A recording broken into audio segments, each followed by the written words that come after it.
Bonjour, je vais vous lire le message spirituel du jour du 30 mars 2021. Comment jouir déjà du ciel, lesquels nous assurent de sa part les plus grandes et les plus précieuses promesses, afin que par elles vous deveniez participants de la nature divine, en fuyant la corruption qui existe dans le monde par la convoitise. Le dessein de Dieu en nous donnant par l'apôtre Pierre de telles promesses est que nous devenions participants de la nature divine. Nos dispositions terrestres et mondaines doivent être transformées pour devenir célestes et divines. Le ciel ne serait plus le ciel ni pour vous ni pour moi si nos goûts, nos méditations, notre tempérament n'étaient pas semblables à ceux du Christ. Seuls les rachetés, dont les cœurs ont été touchés par la grâce, peuvent estimer la valeur des demeures pures et célestes que le Christ est allé préparer pour ses enfants. Je pourrais vous décrire la félicité du ciel, les couronnes posées sur la tête des vainqueurs, le fin lin blanc qui est la justice du Christ, les palmes de la victoire, les harpes d'or. Mais toutes ces choses en elles-mêmes ne peuvent procurer le bonheur. Nous pourrions l'avoir sans elles pourvu que nous ayons des caractères purs et saints, car alors nous possédons Jésus et son amour.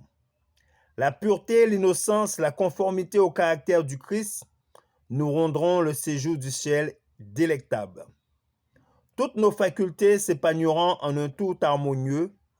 Un bonheur parfait ne peut exister que dans un cœur où règne le Christ. Le Christ est venu dans ce monde pour mourir, lui juste pour des injustes, afin d'énoblir, d'élever des hommes et des femmes et d'imprimer son image sur eux. C'est pourquoi son esprit lutte avec nous afin que notre vie spirituelle acquiert vigueur et perfection. Nous ne devons pas conserver une seule de nos dispositions au mal. Si nous participons à la nature divine, nos tendances mauvaises, héréditaires ou acquises sont vaincues et nous devenons une puissance pour le bien. Au pied du divin maître, nous coopérons journellement avec Dieu en surmontant les tentations de Satan. Dieu et l'homme œuvrent ensemble afin que ce dernier puisse être un avec le Christ, comme le Christ est avec Dieu.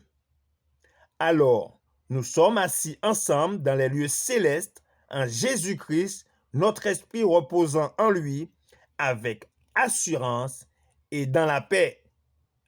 Merci de votre attention. C'était le message spirituel du jour du 30 mars 2021. Que notre Créateur nous garde et nous bénisse. C'est là ma prière pour vous. Je vous dis à très bientôt.